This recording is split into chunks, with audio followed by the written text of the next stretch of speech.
Salam müəllimlər, gəlin bu günlərim sizinlə Time 2024-dən 21-ci əsr bacarıqları və kompetensiyaları mövzusundan test 1-i həll edək. 1.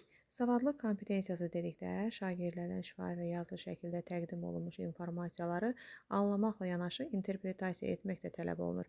Qeyd edim, interpretasiya öz sözlərlə izah etmək. Bəli, burada savadlıq kompetensiyasında oxuyub anlama, dinləyib anlama, şifahi və yazılı şəkildə aldığı informasiyaları həm də şifahi və yazılı şəkildə aydın anlaşılır şəkildə ötürülməsi də nəzərdə tutulur və ünsiyyət də burada nəzərdə tutulur. Qeyd etdim ki, savadlıq kompetensiyası bir də çox dil bilmə kompetensiyası dil dərslərində formalaşdırılır.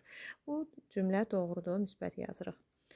2. Rəqəmsal savadlıq dedikdə İKT, yəni informasiya kommunikasiya texnologiyaları vasitələrindən istifadə etmək bacarığı ilə yanaşı, onlar vasitəsilə əldə edilən informasiyaların etibarlılığının sorğulanması nəzərdə tutulur. Bəli, indi burada çox insan qarışdırır.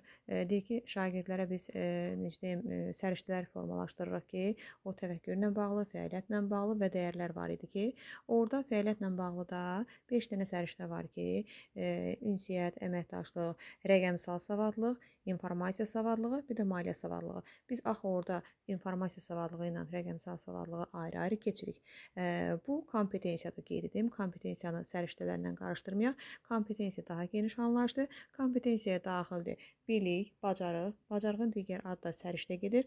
Bilik, bacarıq, vərdiş, dəyərlər və keyfiyyətlər. Bu 5-inin cəmində ortalığa kompetensiya çıxır. Ona görə də burada rəqəmsal savadlıqla informasiya savadlığını birlikdə görməyiniz normaldır. Bir kompetensiya şəklində ortalığa çıxdı.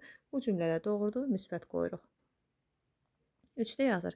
Şəxsi sosial və öyrənmə kompetensiyası dedikdə vaxtı və informasiyanı səmərəli idarə və istifadə etməklə yanaşı öyrənmə prosesində şagirdin öz emosiyalarını da tənzimlənməsi nəzərdə tutulur.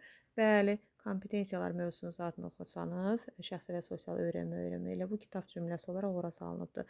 Bu cümlə də doğrudur. 4. Çox dil bilmə kompetensiyası dedikdə yalnız digər dilləri öyrənmək yox, həmçinin o dillərə hörmət etmək, o dilin vacib elementlərini mənimsəmək də nəzərdə tutulur.